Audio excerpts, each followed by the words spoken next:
Conectando. E aí, Ô, meu amigo! E aí, tudo tudo bem? bem? Tudo bom? Tá me ouvindo bem? Você está me ouvindo bem? Tranquilo, tudo bem. Show de bola, show de bola, show de bola. É porque, enfim, o meu Instagram, cara, nos últimos tempos, de uns 10 dias para cá, tem dado alguns erros, enfim, mas faz parte, né? Não, tá Mas que bom que tranquilo. você está me ouvindo. Tô ouvindo aí. Não, tá tranquilo então.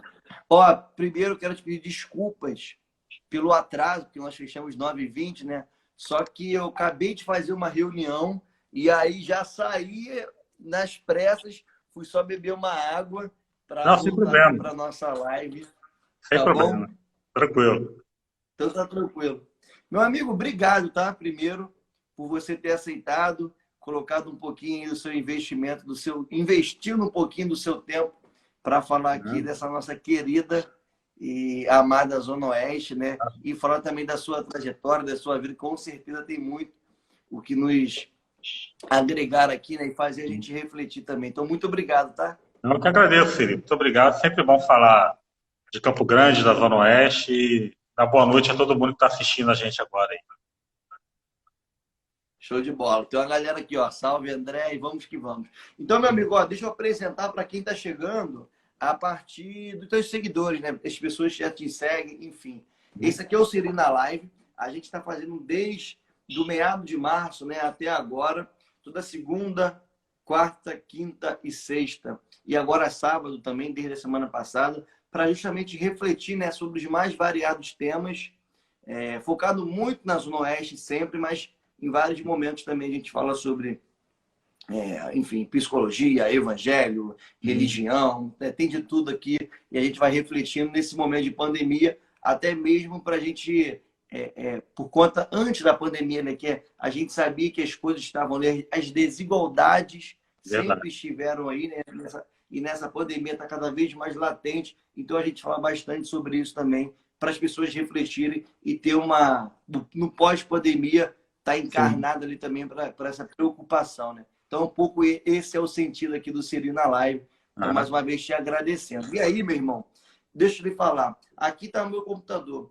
Quando eu olhar para cá, eu falo isso com todo mundo, mas não é falta de respeito, não, porque tem uma colinha minha aqui para falar da sua vida e das perguntas também. E Beleza. aí eu vou sempre olhar para cá, tá bom? Uhum. Beleza. Então, show de bola. Vamos começar aqui te apresentando, né? Então, a colinha minha aqui, ó. André Luiz é jornalista, pesquisador e escritor. Autor da série de livros O Velho Oeste Carioca. Tem 13 livros publicados, a maioria sobre a história da cidade do Rio de Janeiro. Se eu estou mentindo, você fala, e esse é o Siri apresentando o André. Se apresenta aí também. Valeu, Siri. Então, boa noite novamente, né, para você. Obrigado pelo convite. Boa noite a todos que estão assistindo. E, bom, eu sou jornalista, escritor, como você falou, autor de 13 livros. Nasci em Marechal Hermes, né, morei lá até os 21 anos, vim para Campo Grande em 1990 e me apaixonei pelo bairro desde, na verdade, antes de morar aqui, porque meus tios vieram de Marechal para cá e eu conheci um Campo Grande bem diferente do que é hoje, com menos trânsito. Em compensação, nossa rua era de barro, então tinha dificuldades também. E sou formado pelo FRJ, trabalhei como jornalista nos anos 90 em vários veículos, como o Globo, Jornal do Brasil, Tribuna da Imprensa, e comecei a entrar na literatura pela crítica literária. Eu fazia críticas de livros para o Jornal do Brasil e depois para o Globo. Eu fiz críticas para o caderno Prosa e Verso de 1997 a 2012. Foram mais de 100 críticas literárias. E comecei a entrar mesmo no meio literário através disso. No final dos anos 90, eu trabalhei numa enciclopédia no jornal o Globo, chamada O Globo 2000, que gerou uma outra chamada Brasil 500 anos, e a partir daí eu me interessei muito pela pesquisa histórica. Nós tínhamos 2 pesquisadores que eram nossos consultores, e o que aconteceu nesse período? No ano 2000, saíram muitos livros sobre a história do Rio de Janeiro e do Brasil. E eu ia nas livrarias lá do centro da cidade, principalmente, aquelas mesas enormes, cheias de livros do Rio de Janeiro, não tinha um livro sobre a Zona Oeste. Não tinha um livro sobre os subúrbios, nem um livro sobre a Baixada Fluminense. E aí eu pensei, será que a região que eu moro é tão pobre de história assim que ninguém se interessa em publicar um livro? E aí eu comecei a pesquisar. A primeira pessoa que eu procurei foi o professor Simvaldo de Souza, de Santa Cruz, que foi um dos fundadores do NOP, Núcleo de Orientação e Pesquisa Histórica. E ele falou, olha, tem muita história, só Santa Cruz aqui tem muita história. E ele me deu um caminho das pedras, que eu fui começando a pesquisar, e comecei realmente a perceber que a nossa história é muito rica. E o que eu acho que havia um preconceito, né? Porque poucos autores tinham se debruçado sobre a história da região, eram autores locais, com muito pouco apoio, e os livros de história que eu lia tinha muito pouco espaço para a nossa região. E aí eu comecei a pesquisar, depois de alguns anos eu consegui uma editora, a Ibis Libris, e nós publicamos em 2008 o primeiro volume, que até vou mostrar ele aqui, que é esse livro aqui, que é o Velho Oeste Carioca, volume 1. E aí lançamos no final de 2008, em dezembro.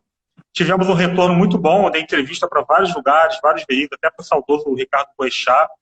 E o livro, a primeira tiragem acabou bem rápido, e fomos fazendo várias reimpressões, até que em 2012 saiu o segundo volume e 2015 o terceiro.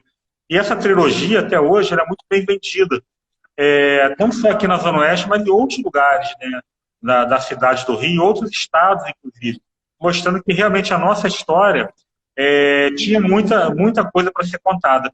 E nesse período da produção dos livros, eu tive o prazer também de trabalhar com o professor Moacir Bastos, aqui em Campo Grande. Eu trabalhei na Universidade Moacir Bastos de 2005 a 2012, quando a instituição foi vendida, e lá nós organizamos um cineclube, passamos mais de 300 filmes. E o professor Moacir sempre foi um apaixonado por Campo Grande, então o convívio com ele me deu mais motivo ainda para poder divulgar o nosso bairro. Que legal, André, você está falando isso, e para quem mora na Zona Oeste também, a maioria tem essa percepção, né? Parece que é um preconceito que tem com a história da Zona Oeste. E aí você me faz lembrar de um projeto que a gente tem, né, do coletivo qual eu faço parte, que é o Tudo Numa Coisa Só. Nós temos alguns projetos, e um deles é o Era Uma Vez, que é o seguinte, a gente vai em algumas ONGs, enfim, aqui da Zona Oeste, para pegar crianças e fazer uma trajetória durante um dia. A gente, na parte da manhã, conta a história, por exemplo, de Santa Cruz, do Matadouro, dos jesuítas. Depois a gente almoça e, à tarde, a gente leva essa criançada para conhecer visivelmente, para justamente falar o seguinte, ó, não é somente Jardim Botânico que tem história, não. O território qual você vive tem muita história e é muito rica. Fizemos isso em Santa Cruz, fizemos isso com outro grupo também, de Senador Camará, para levar para conhecer a história de Bangu, do Moça Bonita, enfim, do shopping lá agora. Tem muita história e é muito maravilhosa as histórias da Zona Oeste, e tem muito o que dizer, né? Então, você me falando, né, a sua vida é pautada nisso, como é importante a gente ter isso enraizado em torno não só da juventude, mas também da criançada, para começar desde pequenininho, ser criado com essa concepção, né, de valorização do território.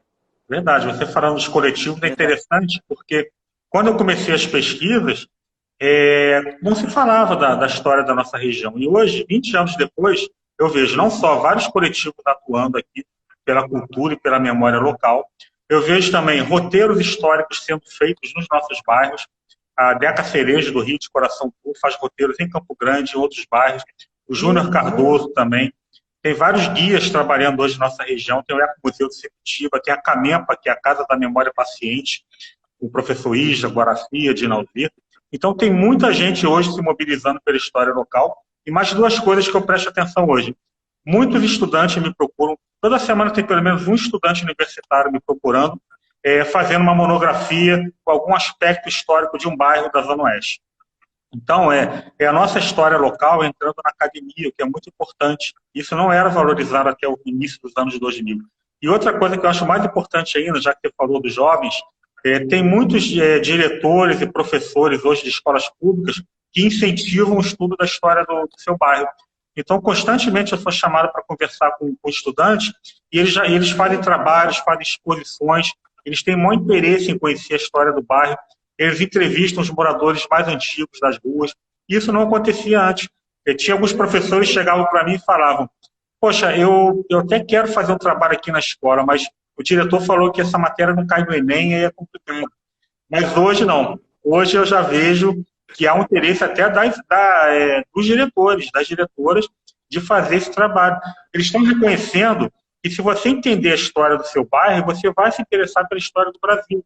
Né? Eu tô aqui perto da Estrada Real de Santa Cruz. Eu estou aqui perto da Cesário de Mello, que fazia parte da Estrada Real de Santa Cruz, que era a estrada mais importante do Rio de Janeiro durante séculos. Né? Foi por ela que Dom Pedro I passou para proclamar a independência. E a riqueza do Rio de Janeiro passava por aqui. Tem aqui a Cesário de Mello, Rua Felipe Cardoso, Avenida Santa Cruz, está tudo aqui. Então, se você bota uma criança, um jovem, para estudar os aspectos da história do Brasil que estão enraizados no seu bairro, na sua rua, o interesse pela história que vai cair no Enem vai ser muito maior. Com certeza. É fundamental isso. Que bom. Meu amigo, vamos seguir aqui para a gente cumprir com o roteiro, porque tem muita pergunta boa. Sim. E a gente quer te ouvir. Mas maravilha. Por mim, mas de alguma forma vai permear por aí a nossa conversa, né?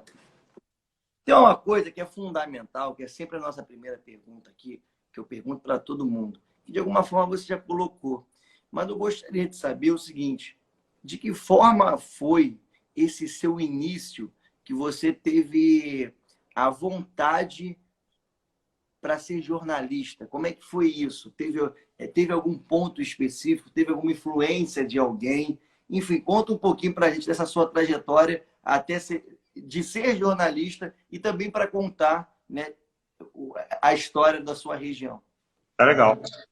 A minha influência foi meu irmão, que é Luiz Carlos Mansur, que também é jornalista, ele também fez a Escola de Comunicação da FRJ, e ele trabalhou nos anos 80 no Jornal do Brasil como crítico de rock. Então ele acompanhou como eu gosto muito de rock, ele acompanhou todas as bandas de rock dos anos 80, Legião Urbana, Paralamas, Capital, RPM. Ele estava inserido nesse contexto, e isso me influenciou muito. Eu ia encontrar ele conseguia ingresso para ver shows e tudo. E aí eu achei, pô, você faz o que você está no universo que você gosta, e eu sempre gostei de ler muito, né? Para ser jornalista tem que ler muito.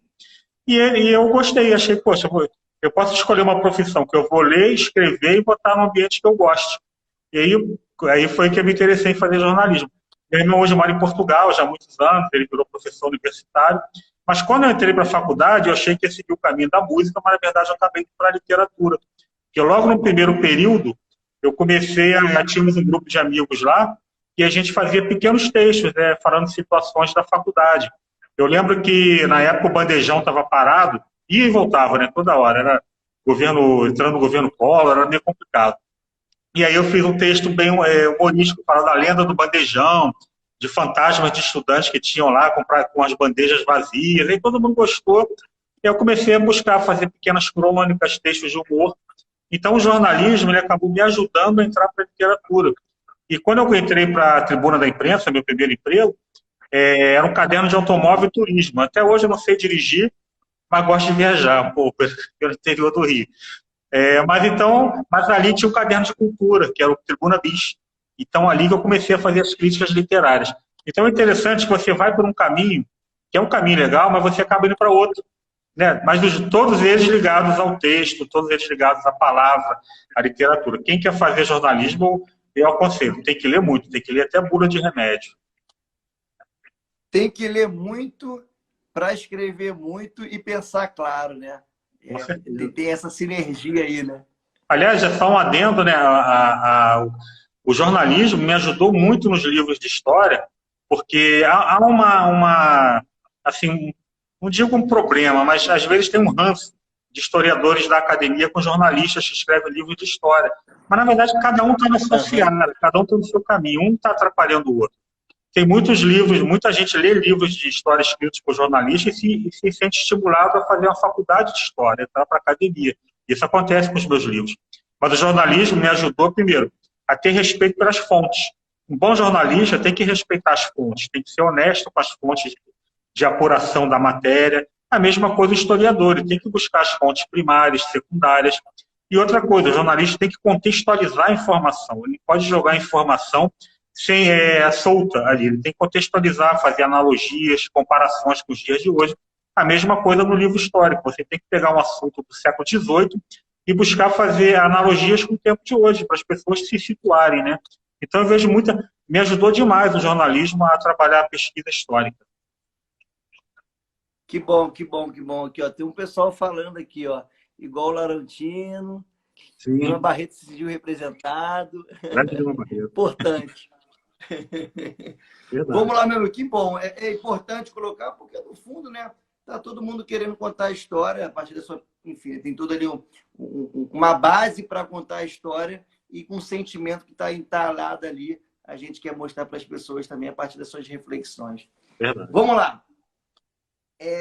Aqui, uma outra pergunta. Ó. Manter a memória e as histórias de um lugar é fundamental, até na perspectiva de gerar pertencimento com o território e valorizá-lo.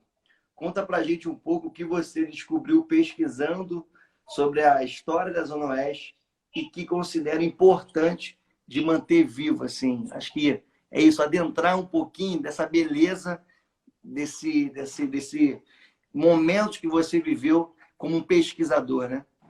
Sim, uma coisa que eu percebi ao longo dos anos é que eu vi uma vez um professor de história falando: estudar a história não é estudar o passado, é estudar o presente. Eu pude perceber isso no meu trabalho, porque às vezes as pessoas passam essa ideia assim, vou querer saber de coisas lá do passado, que não interessa mais. Muito pelo contrário.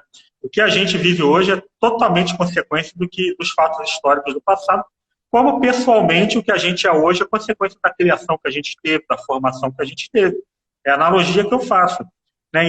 Então, por exemplo, você vê a situação de um país, de um bairro, de uma cidade, você vai encontrar as origens dos problemas e até das coisas boas lá atrás. E não só isso. Como é que você vai reivindicar melhorias para o seu bairro se você não sabe como ele se formou, se você não sabe o perfil de ocupação desse bairro? De repente, o perfil dele é para ser mais rural, ser mais comercial, ser mais turístico. E isso você entende estudando a história do bairro. E aí você vai refinar a sua reivindicação política, né? Você, quando chegar na época de eleição, por exemplo, que vem políticos para cá, você vai, olha, nós achamos importante ter um centro de memória aqui, nós achamos importante despoluir a Baía de Sepetiba, que ninguém fala, só fala da Baía de Guanabara, que Sepetiba era uma área turística que se perdeu. Então, a gente tem... O estudo da história, ele te ajuda muito a você reivindicar melhorias para o seu presente e estabelecer metas para o futuro, né? E o que eu percebi na minha pesquisa, né? Primeiro, o que mais me chamou a atenção foi a história da Fazenda de Santa Cruz, né? Que é uma das maiores fazendas do Brasil, organizada por jesuítas, depois virou o Palácio de Veraneio da família real. Santa Cruz tem um patrimônio histórico muito rico. Eu sempre digo que Santa Cruz poderia ter viver, não viver totalmente, mas ter o turismo como uma das suas fontes de renda, né? Poderia ter políticas públicas voltadas para isso. Porque Petrópolis vive de Dom Pedro II para cá. Santa Cruz tem desde jesuítas, escravidão, Dom Pedro I, Leopoldina e tudo mais. E você poderia... Verdade, meu amigo, verdade. É muita coisa. E o patrimônio está lá. Boa parte do patrimônio está lá. A ponte de jesuítas está lá. Você formaria mão de obra com jovens locais. Você você pegaria um restaurante, como lá tem até um restaurante da nossa amiga Tatiana, que hoje é a base de apoio dos roteiros históricos. Mas você pode fazer isso de uma forma planejada, com uma política pública. Né? O turismo é uma fonte de renda fantástica, e você tem uma pérola aqui na Zona Oeste, que é Santa Cruz, que pode se estender aos outros bairros, né, também, e isso não é aproveitado. Então, outra coisa que eu percebi, Campo Grande também, a história dos bondes, né, dos laranjais, a história da fábrica Bangu, de Realengo também, que é uma história riquíssima, depois virou toda aquela questão do nome de Realengo, né? Aliás, a questão dos nomes é bem curioso, né? Porque Guaratiba, por exemplo, Ilha de Guaratiba, às vezes as pessoas falam, qual a origem, que ilha é essa que não tem água ali? Aí eles falavam que era, na verdade, um inglês que morava lá, o seu William de Guaratiba, mas na verdade tem outra versão também. Realengo, terras Realengo, eram terras do rei, onde não se podia construir nada. Temos corsários invadindo a Baía de Sepetiba, como o Jean-François Duclerc. Enfim, temos muita história aqui na nossa região, e eu fui percebendo isso, foi difícil até condensar isso para botar no livro.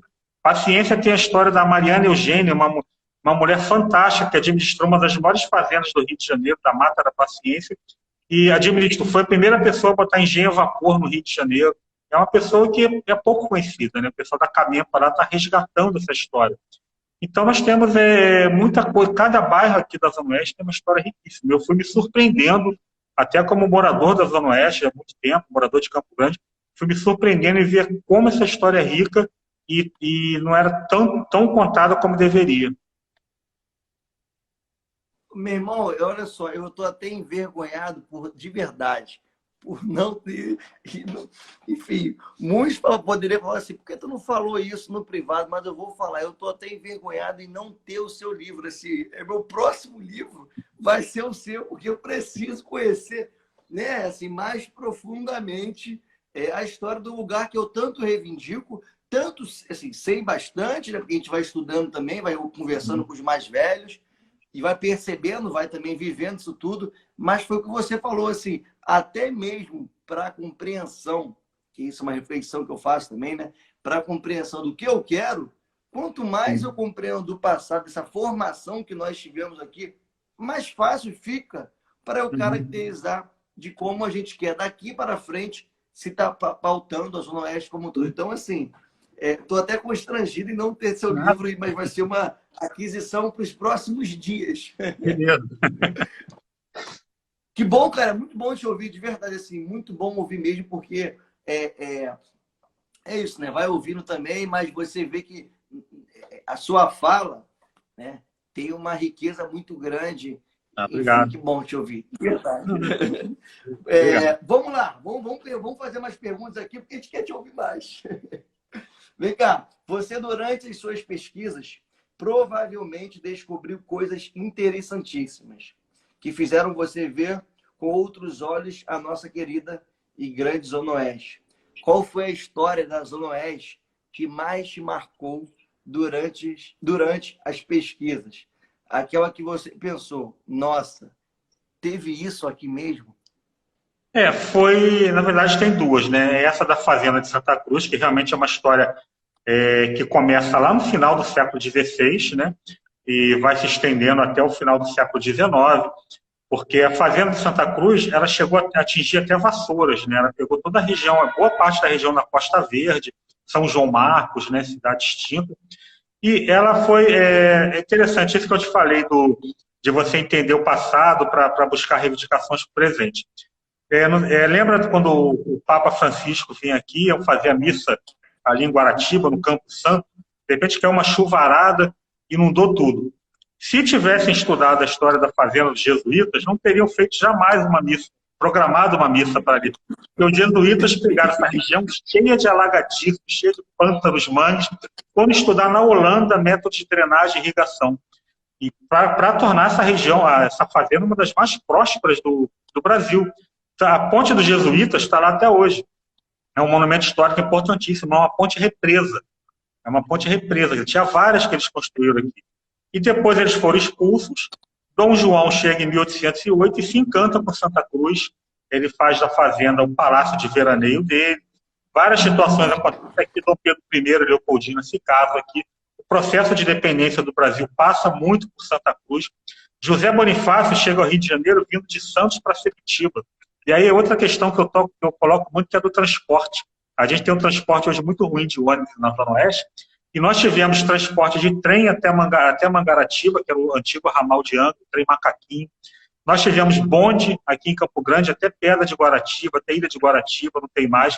Nós tivemos transporte marítimo de Sepitiba a Santos e perdemos tudo isso. Então, essas coisas que aconteciam, que nós tínhamos aqui, que perdemos, acho que foi o que mais me impactou. Foi o que mais impactou, porque nós tivemos Sepitiba, que eu sempre falo, que era o balneário que os cariocas mais apreciavam. Eu, quando criança, vinha a Sepitiba.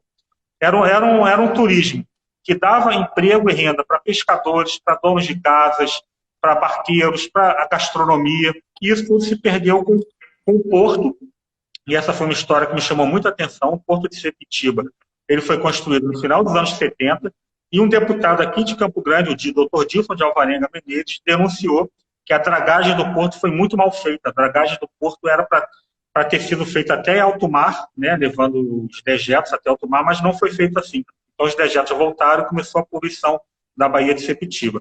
Outra história que envolve a Baía de Sepitiba, que também me chamou muita atenção, foi a do corsário do Clerc, que ele tenta invadir o Rio de Janeiro em 1710 pela Baía de Guanabara, não consegue. Ele vem pela Restinga da Marambaia, ataca Angra dos Reis, ataca a Ilha Grande, ele desembarca seus soldados na Ilha da Madeira, e ele vem invadindo o Rio de Janeiro por Barra de Guaratiba, atravessando todas as montanhas de Jacarepaguá e Barra da Tijuca. Eu costumo dizer que ele é o primeiro europeu a fazer uma trilha no Rio de Janeiro, que ele percorreu isso tudo em 8 dias, com aqueles armamentos pesados, com roupas pesadas. Ele perde a batalha no centro do Rio, depois ele é morto misteriosamente, um crime que nunca foi resolvido, tantos outros no Rio de Janeiro. E essa história tem tudo a ver aqui com a Zona Oeste, porque ele ficou na Baía de Sepetiba vários dias, ele, cerca de 800 corsários franceses, e entraram por aqui, por Guaratiba, saquearam igrejas. Ele fez até um livro específico sobre isso. Então, assim, essa é uma das histórias mais curiosas que eu vi no livro, e a da Fazenda de Santa Cruz, e também aquilo que a gente perdeu, né? O que nós tínhamos aqui na Zona Oeste desde lá atrás, e que funcionava, e que a gente foi perdendo como transporte, como várias situações, turismo, saúde pública também, muita coisa que se perdeu. E isso, infelizmente, foi o que mais me impactou. Caraca, André, coisa linda. Assim. Que aula, cara. Obrigado, obrigado. Assim, só tenho que te agradecer, estou bem bobo aqui. Vem cá, me perguntaram aqui o seguinte: aonde que nós achamos o seu livro? Olha, o meu livro, além das livrarias e de alguns lugares, eu também vendo pessoalmente, porque eu consigo até um desconto bom, né? Como eu moro em Campo Grande, eu prefiro dar o meu telefone, meu zap, que aí as pessoas entram em contato comigo e aí eu digo, né? Dependendo do local, posso até encontrar a pessoa. Eu tenho uma bicicleta que eu chamo... No próprio Instagram, né? Sim, meu Instagram, pode entrar até diretamente no meu Instagram. E eu tenho uma bicicleta que eu chamo de book bike, que eu levo às vezes meus livros para encontrar as pessoas aqui em Campo Grande. Isso é uma situação interessante que eu procuro indicar aos escritores que estão começando. Porque nós temos aquela coisa da distribuição do livro, o pessoal pensava só em livraria. E nós temos poucas livrarias na Zona Oeste. Só que quando eu comecei a trabalhar a questão do meu livro, a minha editora distribuiu nas livrarias e deixou livros comigo. Eu pensei, onde eu vou distribuir? E eu comecei a perceber os pontos alternativos. Uma banca de jornal é uma pequena livraria. Ela recebe livros de distribuidores. Eu comecei a botar livro em banca de jornal. Barzinhos. Tem um bar do Ernesto aqui perto, que é um centro de memória com mais de 200 fotos de Campo Grande. Botei o livro ali, botei o livro em vários barzinhos. Então, eu comecei a espalhar o livro. Por exemplo, um morador de Sepetiba, não tem uma livraria lá. Ele não vai se deslocar ao centro do Rio, ou Zona Sul, para comprar um livro. O que ele vai gastar de passagem já dá para comprar outro livro. Então, eu boto numa banca de jornal, numa loja de roupa. Eu vou a eventos, já fui a eventos de aniversário de Sepetiba, no Coreto. E eu vendo assim pessoalmente, eu acho mais legal que eu conheço a pessoa que vai comprar o livro, eu autografo e vendo com desconto. Então, eu procurei descentralizar a venda dos meus livros, não ficar restrito a livrarias, que estão a maioria no centro, na Zona Sul. E aqui, para ter uma ideia, eu tenho um livro sobre a história de Marechal Hermes. O meu livro vem de uma clínica de fitoterapia em Marechal Hermes, fica na mesa da atendente. O pessoal fica lá esperando a sessão de fitoterapia, olha o livro ali, começa a folhear, toda hora me chama lá que tem livro vendido. Então a gente tem que buscar caminhos alternativos, porque não ficar só chorando, não tem uma livraria aqui. Banca de jornal, livraria, barzinho, livraria, papelaria, livraria. Então eu procuro distribuir dessa forma. Agora, quem quiser comprar direto comigo, eu consigo um bom desconto, só mandar uma mensagem pelo próprio Instagram, a gente combina. Eu, por exemplo, gosto muito, não o conceito errado, que enfim, mas gosto muito da questão do empreendedorismo. É o que de alguma forma você está fazendo, né? Ver ali as oportunidades, aqui, já que Sepetiba não tem uma livraria, a gente consegue colocar no cantinho ali para essa galera ficar ciente, né? Que bom. Eu me vi forçado a isso, porque a minha editora, ela distribuiu nas livrarias, e eu vi, o que eu vou fazer agora? E aí eu acho que a gente não tem que ficar... todo mundo quer ouvir uma boa história, e os meus livros me surpreenderam muito, muito mesmo. Muita gente de comunidades pobres no Rio de Janeiro, gente que não tem nem ensino médio, comprando meus livros. Isso é uma coisa que me emocionou muito.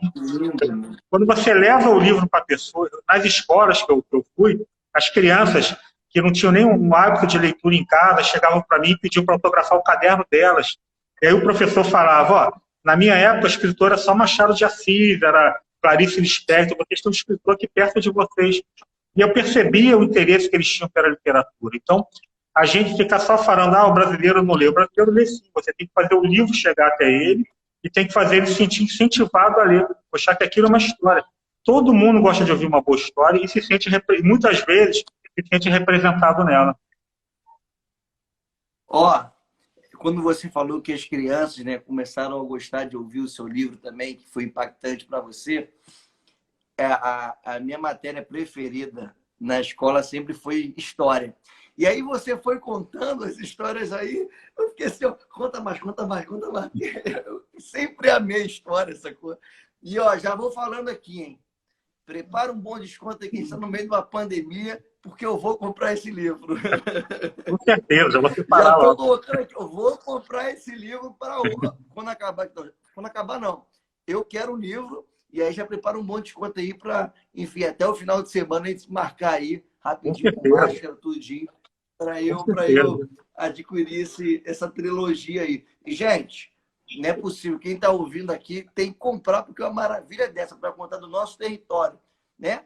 O Brasil, a partir do nosso território, vendo aqui, conhecendo, é maravilhoso, pô. E é interessante que assim, muita gente chegava para mim aqui dos bairros da Zona Oeste, pessoas assim mais velhas que não tiveram condições de estudar, tiveram que trabalhar muito cedo, mas chegavam para mim e falavam: ó, eu não tenho o hábito da leitura, infelizmente, mas eu vou comprar seu livro para os meus filhos. Eu acho importante para eles conhecer a história da nossa região. Então isso era algo que, e quando eles me vinham chegando, às vezes eu ando sempre de bicicleta, ando bem simples. Pô, o cara é um escritor aqui, está aqui com a gente. Assim, para mim isso é uma coisa totalmente normal. Eu me inspiro muito no João Baldo Ribeiro, que andava lá no Leblon de short, de bermuda. Então, assim, a gente tem que usar uma pompa. Acho que eles pensavam que eu ia chegar com um fardão, assim, da Academia Brasileira de Letras. A gente tem que chegar de forma simples. Tem que se aproximar das pessoas do jeito que você é, do jeito natural, né? Senão você não tem que assumir um personagem que você não é. Então, existe um certo distanciamento assim, da figura do escritor, que eu procuro diminuir isso. Eu falo, pô, cara, isso aí não tem nada a ver. E isso atrapalha, às vezes, a pessoa adquirir o livro. Às vezes ela acha que o livro é uma coisa que está fora do mundo dela e não está. O livro tem que estar presente dela, porque essa é a primeira forma de absorção da cultura. A leitura, para mim, através da leitura você vai chegar no cinema, no teatro, na música, na escultura. A leitura é o primeiro passo. É o primeiro passo para se jogar nesse universo da arte, né? Da literatura, enfim. Exatamente. Legal. Vem cá, vamos te ouvir mais um pouquinho aqui, calma aí. Deixa eu ver onde eu parei aqui, meu Deus. Aqui onde que eu tô, meu Deus, me perdi até, vamos lá. Voltei. Ó, fala pra gente um pouquinho do projeto O Corsário Carioca. Qual a importância dele, na sua opinião? Você acredita na importância do poder público incentivar projetos como esse, que envolve história da cidade e a encenação teatral? Sim, o Corsário Carioca é uma história muito bacana. Começou em 2015, quando o Rio de Janeiro fez 450 anos, idealizado por Marcelo Serra, um apaixonado pelo Rio de Janeiro. E eu entrei no projeto em 2016, dia 20 de janeiro, dia de São Sebastião. Ele ele entrou no shopping, no Botafogo Pré-Shopping. Eu ia lançar lá o meu livro sobre a invasão do Corsário do Clerc, que é a invasão francesa do Brasil, que eu fiz junto com o Ronaldo Moraes. Quando ele viu o banner, ele ficou maluco. Eu conto essa história no barco. E aí ele foi no lançamento, me conheceu, me convidou para ir. Eu estou lá há 4 anos. E o que é o Corsário? É um teatro flutuante. É uma escuna que sai da Marina da Glória, percorre, vai até a entrada da Bahia, volta por Niterói, são 2 horas e pouco de passeio. Tem uma guia que vai contando a história e tem 5 a 6 atores que interpretam personagens históricos. Araribóia, Estácio de Sá, Vila Gaion. Tem uma luta de espadas no barco entre Estácio de Sá e Vila Gaion para conquistar o Rio de Janeiro. Tem biólogas que fazem oficina de especiarias, mostram para as crianças a importância das especiarias nas grandes navegações. Tem uma oficina sobre a degradação da Baía de Guanabara. E uma pessoa que vai contando, uma guia que vai contando a história do Rio, tem lanche. Então, já foram milhares de pessoas já no passeio. Um dos projetos, dos objetivos do Marcelo é conseguir patrocínio para levar escolas públicas. O grande sonho dele é levar escolas públicas. Porque, como o custo é muito alto do passeio, tem 2 bombeiros do grupamento marítimo, mais a tripulação, são quase 30 pessoas, mais o aluguel do barco. Então, é um custo muito alto. Então, o sonho dele é esse, é poder levar escolas públicas. E exatamente, o trabalho dele bateu muito com o meu exatamente por isso. essa coisa da história local, no caso da cidade do Rio de Janeiro, levando questões de cidade, ligadas à cidadania, né? Você fala da degradação da Bahia, de todos os problemas que nós temos hoje, que são consequência de ações políticas e públicas mal feitas no passado. Então, ele leva todos esses questionamentos para o passeio. É um passeio de entretenimento.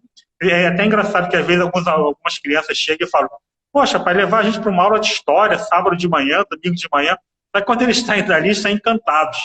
Eles saem realmente encantados. E a ideia é exatamente essa, né? Então, estou há 4 anos lá, a gente parou por causa da pandemia, mas é um prazer imenso, assim, fazer parte desse projeto, que tem tudo a ver com a minha pesquisa. E quem quiser conhecer, tem página no Facebook, tem vários vídeos lá, já foram muitos passeios. O professor Milton Teixeira participa muito com a gente também, que ele é uma sumidade aí na questão da história do Rio. Então é isso, é um passeio que une cidadania, educação, principalmente é um projeto educativo, que ele gosta sempre de ressaltar. Uhum. Cara, maravilhoso, maravilhoso, assim. É isso, né? É triste quando a gente sabe desses projetos maravilhosos e aí não tem financiamento do poder público para incentivar, né? Só que não é à toa, né? A gente sabe que isso é um projeto para não ter projeto. Exatamente. Mas a gente está aqui para mudar isso, né? A gente está aqui para mudar justamente isso. Não é à toa que a gente cada vez mais tem pessoas como você, como a Silvia, entre outros e outras aqui na Zona Oeste, para contar a nossa história, porque, como você bem disse, né? Quanto mais eu sei da história, mais fácil fica para mim, né? Saber o que eu quero daqui para frente. Obrigado, meu irmão. Muito obrigado. Eu já te amei, de verdade, te amei. Estou gostando muito dessa live. Vem cá, vem mais uma aqui, ó. Você participou no ano passado da Flicamp, que é a Feira Literária de Campo Grande. Na sua opinião, qual a importância desses eventos desse tipo aqui na Zona Oeste? Eventos que unem a literatura, apresentações culturais e palestras. Cara, a Flicamp foi um negócio fantástico, assim. Até dar os parabéns para o José Fontinelli, que é um escritor aqui de Campo Grande, tem o Clube do Livro que ele organiza. A Flicamp foi um sucesso total. A Igreja do Desterro, através do Padre Paulinho, liberou o espaço. E realmente eu acho que surpreendeu a todo mundo a quantidade de gente que foi. As palestras lotadas, o auditório, muita venda de livros, muito artesanato, muita música, teatro. Eu acho que é um evento que... a gente saiu até na Globo News, Cláudio Rodrigues veio aqui. É um evento que eu acho importantíssimo pelo seguinte: por eu ser jornalista, eu tenho uma visão muito crítica da forma como a mídia vê a Zona Oeste e o subúrbio em geral. Não que você não tenha que falar dos problemas, os problemas têm que ser falados, mas eu acho que você tem que falar também das coisas boas que acontecem na área cultural, na área de meio ambiente. Isso é muito pouco falado. E o acesso que as pessoas têm às informações aqui da região acaba sendo filtrado sempre para o lado ruim. Então, quando você tem uma Flicamp, que é um movimento cultural, literário, que sai na Globo News, com grande presença de público, isso aí é fantástico. Isso aí é uma coisa que a gente tem que tentar sempre demonstrar o talento dos nossos artistas. Eu sempre digo o seguinte: você mora no bairro, valoriza o seu artista local, valoriza o músico, o ator, o escritor, porque se você não valorizar o artista local, você não vai criar laços de identidade com o seu bairro. É muito importante você ir para um teatro principal, um CCBB, mas ir aqui no Arthur Azevedo é muito importante, ir na Casa Bosque é muito importante, ir numa exposição no Passeio Shopping é ótimo. Então, isso, a gente valoriza a cultura do bairro. Uma coisa que eu costumo sempre comentar: a apresentação da RJTV. Você tem um mapinha ali do Rio, não chega na nossa região, para na Grota Funda. Quer dizer, isso é um preconceito, isso é uma discriminação. Às vezes as pessoas chegam... Na cara dura! Na cara. Às vezes as pessoas chegam para mim aqui e vêm falar de aspecto, vêm falar de Bangu. Bangu tem uma história riquíssima da fábrica Bangu, do clube de futebol, do samba, mas só falo do calor de Bangu. Aí eu comento assim: pô, no verão do ano passado, eu estava em Ipanema, na Visconde de Pirajá, estava um calor dos infernos, do lado da praia. Mas ninguém fala do calor de Ipanema, do calor do Maracanã. É sempre o calor em Bangu. Bangu só tem calor e presídio, né? E aí a gente fica pensando: por que você reduzir um local que tem tanta coisa bacana para ser contada apenas a seus aspectos depreciativos, né? E eu, infelizmente, eu critico muito a mídia, critico até colegas meus, falo com eles, para mudarem um pouco isso. que vocês não botam jornalistas para trabalharem aqui, né, nos bairros, ficarem aqui um tempo para conhecer o que tem de cultura aqui, de meio ambiente, de gastronomia? Eu lembro que a revista Veja fazia o concurso de gastronomia da Veja Rio, os 100 melhores lugares para se comer e beber no Rio. Tinha um daqui da região. Será que aqui não tem nenhum lugar para comer e beber bem? É porque eles não vinham para cá. Eles não vinham para cá. Então, assim, a minha crítica à mídia, a postura dela em relação aos subúrbios em geral, é esse. É só mostrar as coisas ruins, que tem que ser mostradas. Mas vamos equilibrar um pouquinho, né? Tem tanta coisa boa que acontece aqui. Vamos botar a balança aí para atender. Porque na Zona Sul não é assim. Na Zona Sul eles falam dos problemas, mas falam também muito da vida cultural, né? De outras questões ligadas ao meio ambiente. Mas aqui não. Aqui a balança sempre está pendendo para a depreciação, para o pejorativo, né? Isso é que a gente tem que tentar mudar. Meu amigo, a desigualdade é tão grande que até nisso é desigual. Quando vai falar do nosso território, fala 99% mal e 1% ali. E quando eles querem colocar esse 1% para valorizar o nosso território, né? É isso, né? É um projeto de desigualdade. Sim, é sim. triste, mas tem muita gente aqui, né, que está cada vez mais com esse sentimento e vontade e perseverança, né, para transformar isso, para a gente realmente acabar com esse projeto, como é? Acabar com essa lógica de um projeto para não ter projeto. Né? Vamos lá, meu amigo, deixa eu lhe perguntar mais uma coisa aqui. Se você pudesse mudar alguma coisa no Rio, o que você mudaria? Olha, rapaz, hoje teria que ser um conjunto de coisas, mas o que eu mudaria, na verdade, seria a percepção de a gente parar um pouco com essa coisa de achar que o Rio é só uma cidade maravilhosa. Eu acho que essa construção de cidade maravilhosa acaba atrapalhando demais o Rio de Janeiro, que a gente vive sempre com essa coisa, a cidade já é maravilhosa, não precisa de mais nada. E, na verdade, a gente só tem de maravilhoso a natureza, que constantemente também é degradada. As duas baías do Rio de Janeiro são poluídas, isso é uma vergonha. E uma coisa que não aconteceu aqui no Rio, nós fomos capital durante 200 anos. Eu acho que isso atrapalhou muito o Rio. A questão do empreguismo, do clientelismo, isso acabou atrapalhando muito a nossa cidade.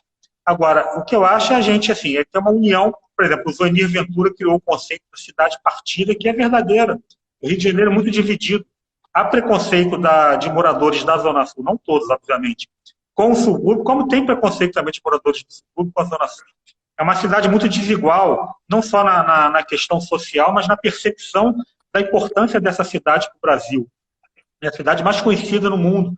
Mas se a gente ficar sempre com essa coisa de que é uma cidade maravilhosa e nada precisa ser feito, vai ser muito complicado. Temos problemas sociais que são originários desde lá do Pereira Passos, lá a expulsão dos moradores pobres para construir a Avenida Central, fazer uma cidade parisiense, até atrás, com a escravidão. Você faz uma abolição da escravidão, você agora está livre. Tá, mas vou fazer o quê? Eu uso, inclusive, a situação aqui de Santa Cruz, que a fazenda de Santa Cruz, quando era dos jesuítas, eles tinham uma relação com os escravos que era até, digamos, nenhuma escravidão é boa, mas era uma escravidão menos pior do que outras fazendas. Eles não ficavam em senzalas, eles tinham casas individuais para suas famílias, eles podiam plantar 2 a 3 vezes por semana suas hortas, seu cultivo. Tanto que quando os jesuítas foram expulsos, eles não saíram das fazendas. Os escravos que ficavam doentes, ficavam mais velhos, eles continuavam na fazenda, se alimentando ali. Alguns escravos viviam até quase 100 anos. E aí vem uma abolição, que aí, você está na fazenda, você tinha casa e comida, você era escravo, agora você é um homem livre, uma mulher livre. Mas não tem emprego, não tem educação, não tem nada. E aí você vai fazer o quê? Então nós temos todos esses problemas. E Rio de Janeiro, ele não que as outras cidades também têm esses problemas, mas o Rio tem esse reflexo muito maior por ter sido capital. O Rio foi capital durante 200 anos e os principais problemas sociais do Brasil acabaram se refletindo aqui. A capital foi transferida, tivemos vários esvaziamentos políticos e econômicos aqui, e temos esse reflexo até hoje, né? Toda vez que o governador entra, ou é preso, ou é processado. Então, como mudar isso?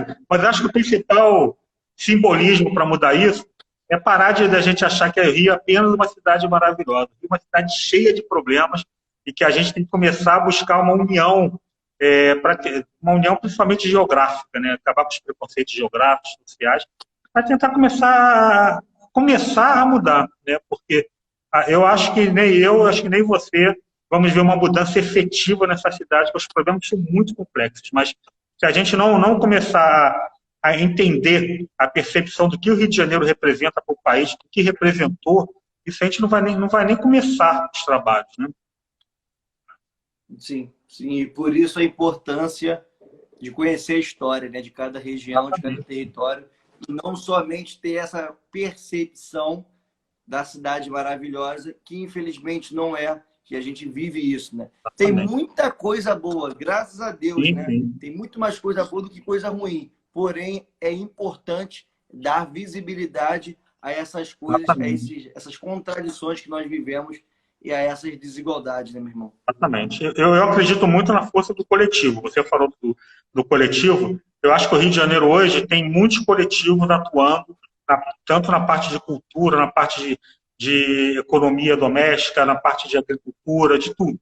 Então, aqui na Zona Oeste tem vários coletivos atuando. Eu acho que a mudança vai vir por aí. Muitos jovens atuando nisso. Não adianta pensar na mudança no macro, o governo que vai mudar. Eu acho que a mudança vai vir desses coletivos que estão aí trabalhando muito, que estão provocando mudanças sociais e culturais, que não aparecem muito, mas acho que a mudança vai vir aí, desse trabalho de formiguinha. Eu vejo cada vez mais jovens conscientes politicamente, isso é muito importante. Se os jovens não forem conscientes politicamente, a gente vai perder uns 30 anos aí a mais, mas eu vejo hoje muitos jovens ligados nisso. Essa é a crença que eu tenho. Não vai ser mudança só de governo, vai ser mudança da cidadania exercida pela população através de coletivos, principalmente entre os jovens. E aí o papel da história local, da memória, está inserido nisso aí. Concordo, André, plenamente. Até a professora Débora colocou aqui, né? É um trabalho de formiguinha, é de conhecer a geografia da Zona Oeste, os diferentes territórios. Eu acho que complementa aqui com a nossa conversa. Concordo plenamente com isso. Meu amigo, para finalizar, deixa eu lhe perguntar. Quando você está de folga, na tranquilidade da Zona Oeste, o que você gosta de fazer?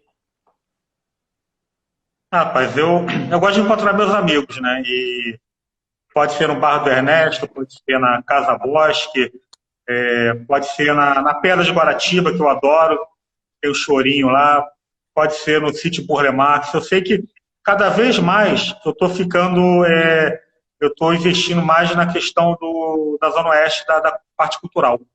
Eu frequentava muito a vida cultural do centro, Zona Sul, mas hoje eu frequento muito a vida cultural aqui na Zona Oeste. E eu gosto muito de encontrar meus amigos nesses lugares, não só em Campo Grande, mas também em bairros próximos, Paciência, Santa Cruz. Então eu procuro me deslocar muito por aqui, prestigiar os amigos artistas, os músicos, as peças de teatro, os artistas plásticos. Então, o que eu procuro fazer muito aqui é isso, cada vez estar mais presente na vida cultural da Zona Oeste, na vida que hoje eu tenho uma vida afetiva aqui muito forte. Tenho amigos aqui maravilhosos.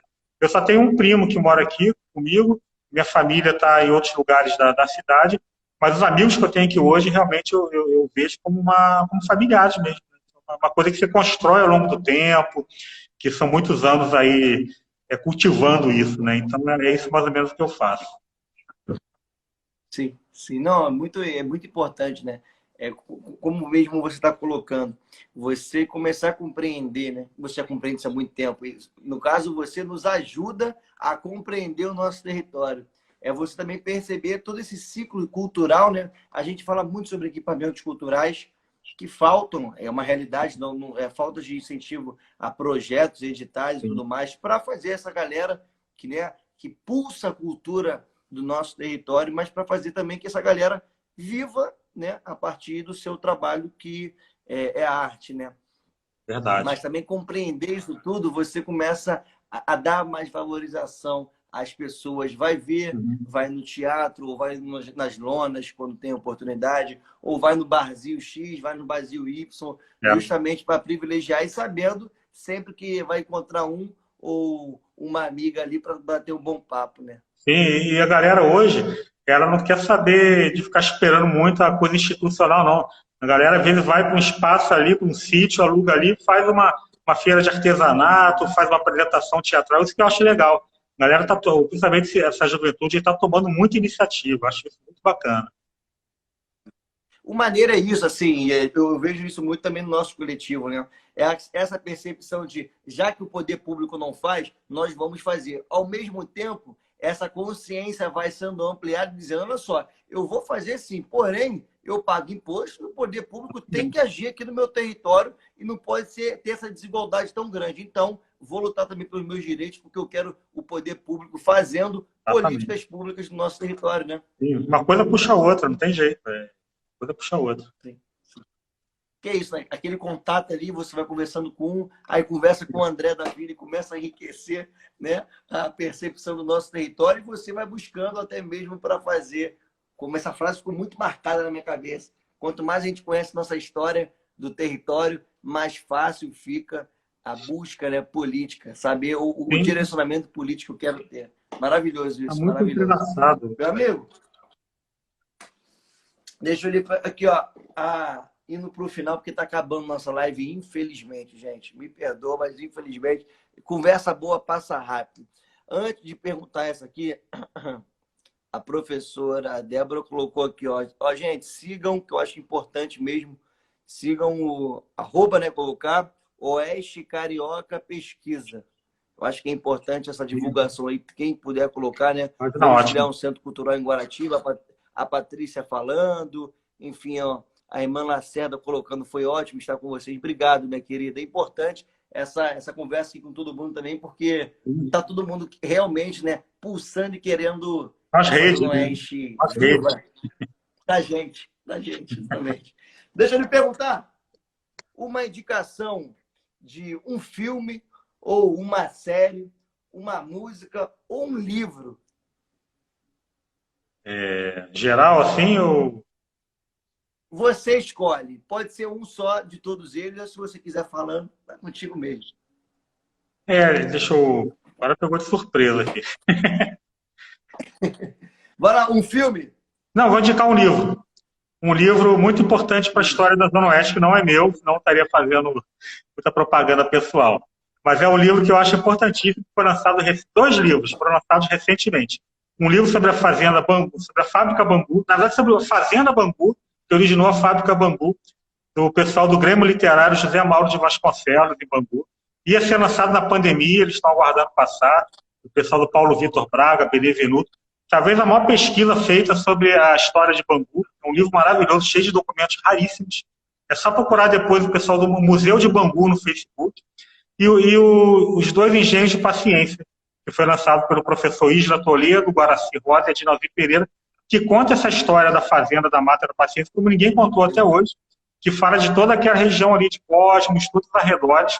São 2 livros que foram lançados recentemente e tem muito a ver com o que nós falamos. É aquilo que eu falei lá atrás, é a gente produzindo história local aqui na nossa região com qualidade. Os livros são muito bons e têm um acabamento gráfico excelente. André, posso te fazer um pedido? Claro. Agora ou durante a semana, eu, como você também conhece, né, diversos escritores aqui locais, vou fazer contato com você primeiro para o meu livro, tá? Prepara um monte de desconto aí para gente. E o segundo é o seguinte, se você puder listar, né, os autores, os escritores e os nomes dos livros também, vou listar aqui para ver de alguma forma a gente publicar no Instagram, no Facebook, mandar no WhatsApp, porque eu acho que isso é fundamental. Fundamental. Assim, isso ficou muito marcado para mim. Quando você diz que, para eu saber que tipo de política eu quero, que Campo Grande eu quero, que Guaratiba, Bangu, Santa Cruz, Realengo, Padre Miguel eu quero, Deodoro eu quero, eu preciso saber da minha história. Então, assim, se você puder depois listar isso para mim, claro. Tá? E aí eu vou entrar em contato com você, você mandar, enfim, eu tenho vídeo no Google, vou ver uma forma aqui com a galera que me ajuda também, para a gente divulgar isso em massa, né? Fazer uma grande onda aí, porque é necessário que as pessoas saibam que a gente já sabe que tem muita cultura, mas tem muita gente já escrevendo, né? Sim, é importante bastante. Esse processo de escrita, porque consolida isso no nosso coração, na nossa mente, na nossa consciência. Bastante. Eu vi aqui o professor Carlos Eduardo também, que faz um trabalho muito bom, tem 2 livros já sobre Campo Grande, e também está sempre produzindo, sempre levando, palestrando para o estudante. Podemos fazer sim, acho muito importante isso. Então, show de bola. Então, tá bom, o livro já foi, a indicação. Nós temos 2 minutinhos para terminar. O livro já foi uma série, como se costuma ver série? Pior que série eu não tenho visto, rapaz. Série eu sou uma nulidade. Eu não tenho acompanhado muito, na verdade, o que tem sido produzido, né, de audiovisual. Esse período eu aproveitei para ler muito e escrever muito. Aí eu acabo não produzindo muito. O que eu posso indicar de um filme, na verdade, é um filme um filme que eu gosto muito, é O Estômago, que eu exibi no Cineclube Moacir Baixos, e tem um ator de Campo Grande, que é o Alexander Sil, que na época ele faz um papel importante de um presidiário no filme, e ele na época deu uma palestra pra gente lá no Cineclube. É um cara que eu gosto muito dele, faz um trabalho bem legal com ele, é um ator de teatro, e fez esse filme Estômago, que é excelente, e ele mora em Campo Grande, assim, tem uma relação muito legal aqui com Campo Grande. Eu acho legal esse filme, para quem não conhece. Já tem alguns anos já, mas é um filme muito bom. Qual o nome? Não entendi. Qual o nome? Desculpa. É Estômago. Estômago, tá. Show de bola. Show de bola. Fechado. E uma música. Música, com certeza, né? Tem uma boa. Tem uma qualidade boa de música aí que tu vai mostrar pra gente. Música, não tenho acompanhado muita coisa. Mas ontem eu vi conheci, né? Assim, eu vi a primeira vez o Mestrinho da Padaria. Gostei muito. Um forró de altíssima qualidade com uma galera jovem produzindo ali, só fera. Gostei demais. Eu vi ontem pela primeira vez. Uma amiga minha me indicou. É mesmo? Mestrinho da Padaria. Para botar Mestrinho, aparece logo no YouTube. É um artista fantástico.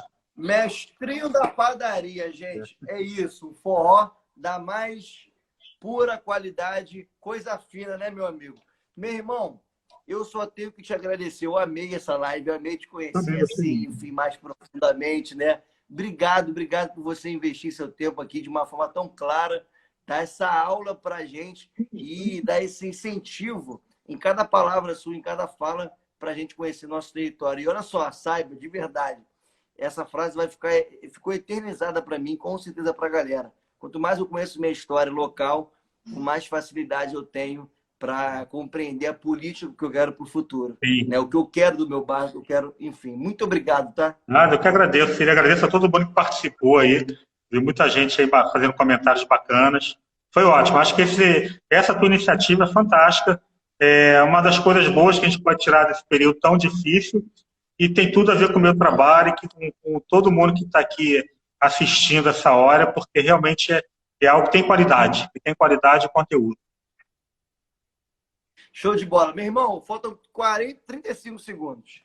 Só que no 3 eu vou te pedir o seguinte, para todo mundo que está acompanhando, a gente sempre pede aqui para a galera printar, marcar nós dois, e aí que a gente vai repostar no nosso Instagram. Então no 3 você dá aquele sorrisão, a gente fica aqui, o pessoal vai printar para a gente, enfim, depois repostar. 1, 2, 3. Meu irmão, obrigado, tá? Vai cair nossa live, faltam 10 segundos. Beijo no coração, gente. Muito obrigado a todo mundo que participou. Siga o nosso querido amigo André aí também, tá bom? Na rede social. Beijo, gente. Fica com Deus.